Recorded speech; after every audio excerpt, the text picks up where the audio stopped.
Hi, well today you find me down in the West Country. I'm currently in Exeter in a hotel room. So welcome to Dave Takes It On with my West Country special.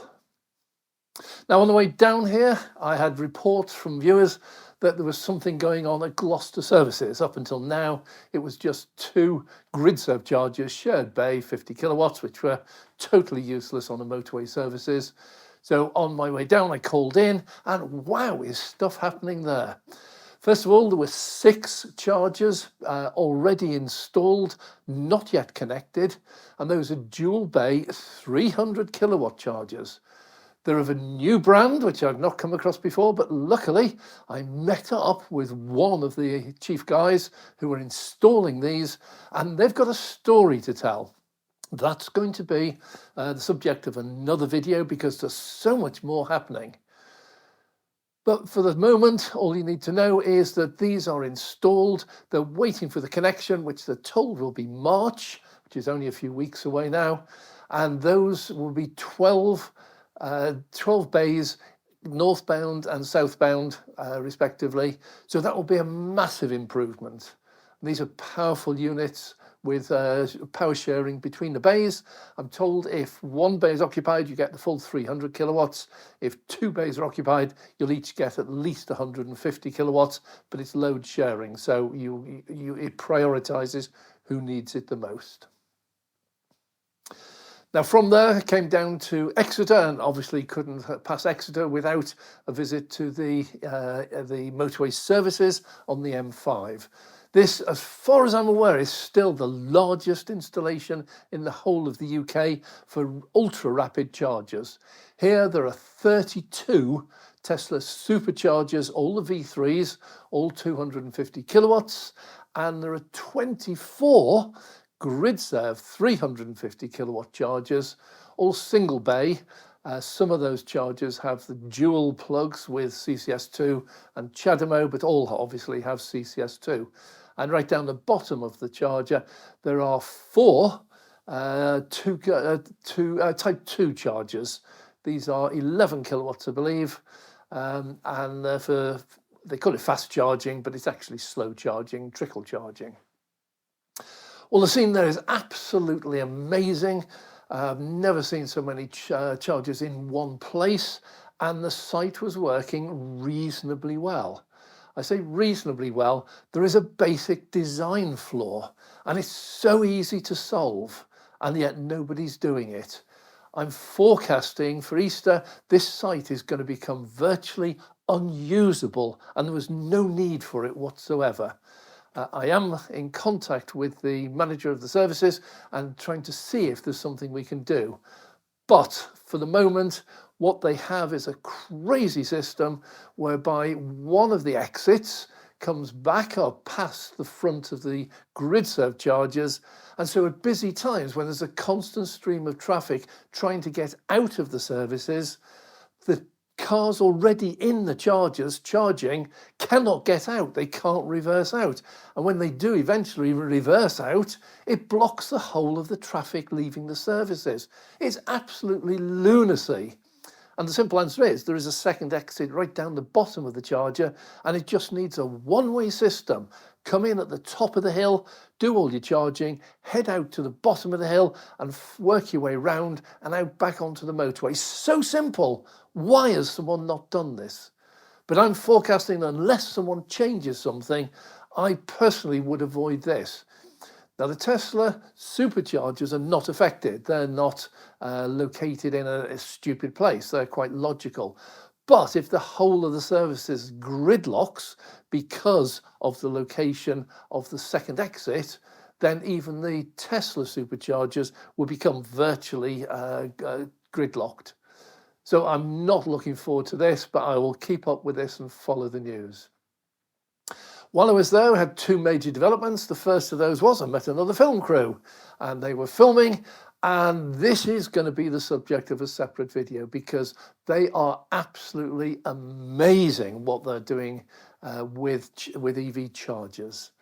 Not going to spoil it, but they have an answer for a lot of the charger problems around the country. and they also manufacture chargers, and they have a load of other products. This is going to be a separate video, but spoiler alert, if you can't charge at home, I think maybe now you will be able to. What they have is just simply stunning. If you are one of those who actually does a massive mileage and you find the 7 kilowatt charger that you've got plugged in, connected in at home is not enough for you, how would you fancy a 50 kilowatt fast charger at home? Wow, yeah, this is actually on the cards now. There's so much happening. I've got much more reporting to do on this subject. Now, just a quick aside on the weather, it's been absolutely appalling. It's been constant heavy showers, torrential rain, and everywhere I go, the rivers are in total flood, and there's flooding out into the fields. It's really quite drastic. Probably not the best time to come down here, but I didn't know it was this bad when I set off, of course. So from here, I'm in Exeter at the moment. I've got some more filming to do. And then tomorrow I'll be heading down into Cornwall. So down in Cornwall, wow, amazing situation down there with all the installations. Let me give you an idea. And once again, this will be a separate video on Cornwall. But at the start of the year, there were 57 chargers, rapid chargers, in the whole of Cornwall, 57. And all of them, except 10, were 50 kilowatts. That's it. Many of them shared bay. So the situation in Cornwall was absolutely appalling. What's happening now is this year, there are 70 brand new chargers going in, some of them already in, the rest going in this year. And the vast majority of those are over 100 kilowatts, many of them 250 or 350 kilowatts. There's some fantastic developments going on with GridServe at Bodmin, where they just can't get the power connected at the moment. And so they're running the site off battery, and they'll be connecting that into a soon-to-be-built PV farm alongside the Bodmin services. And that one they're hoping to run almost entirely off-grid, but they're certainly waiting until the grid will be able to connect them. So we've said many times, the grid is really not a problem. The grid is quite capable of providing energy and quite capable of providing renewable energy for an awful lot of the time. The problem is the DNOs, the distribution network operators.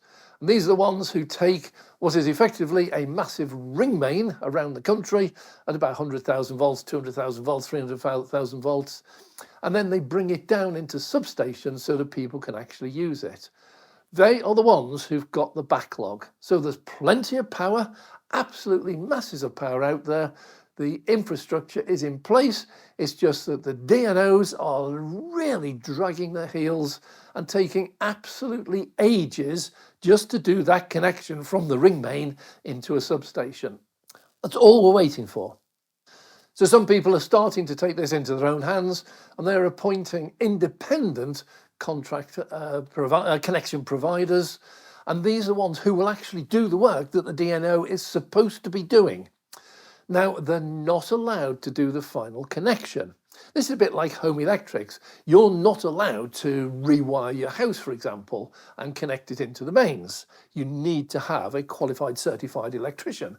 However, there is nothing to stop you doing all the wiring, if you're capable of doing it, and then getting your electrician to come in, check your wiring, and to do the final connection and to certify it, test it as safe. And this is what the ICPs are now starting to do. They will come in, they will dig all the trenches, they will put the substation in, they will lay all the cables of sufficient power, and they will then ask the DNOs to connect it. And this should be a very much quicker process, because instead of the DNOs having to commission someone to dig the trenches, these are being done for them. So all it involves is getting the cable one end, plugging it into the ring main one end, and plug it into the substation at the other end. We're hoping this is going to be the scene for the future, and that will dramatically speed things up. But don't blame the grid. The grid is absolutely capable of providing all the power that we need, even if everybody goes EV. The problem is that the DNOs will not connect them in a speedy manner. That's something we need to change. So back down to Cornwall, there are now chargers going in left, right and centre, and these are from Tesla's, got a number of superchargers going in, all V4s, and we're anticipating most of them will be shared. We've got Ionity, we've got Fastned, we've got Instavolt. Everybody's installing down here, and it looks like getting ready for the rush. So that's it for here. This is just a short bulletin just to keep you informed and to explain why I'm not back in the studio and putting out a news video on Friday nights.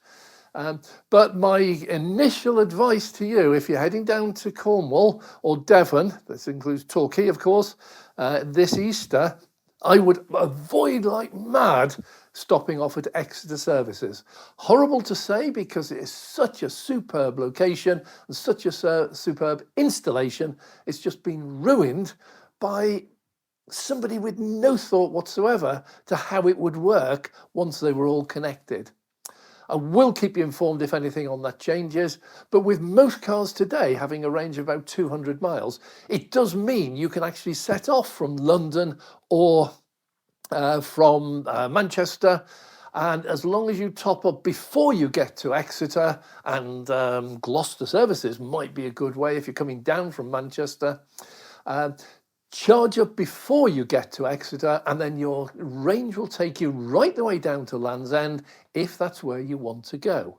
Once you're down in Cornwall, these new chargers are coming online all the time. There are at least 2 Tesla superchargers operational, I think 2 more being installed, and there are loads of Instavolt and Fastneds and Ionities that will be available to you. So it should be a totally different scene this Easter. But just avoid Exeter for now. Well, that's it for now. Thank you very much for watching. I'm Dave. Well, thanks very much for watching. If you have enjoyed this video, please click the like button. And if you'd like to see more, please subscribe and click the notification bell so we can notify you next time we launch a video. And a massive thank you to all our Patreon supporters. It is your support that enables us to go out and make these videos for you. So thank you very much for your contribution. I'm Dave.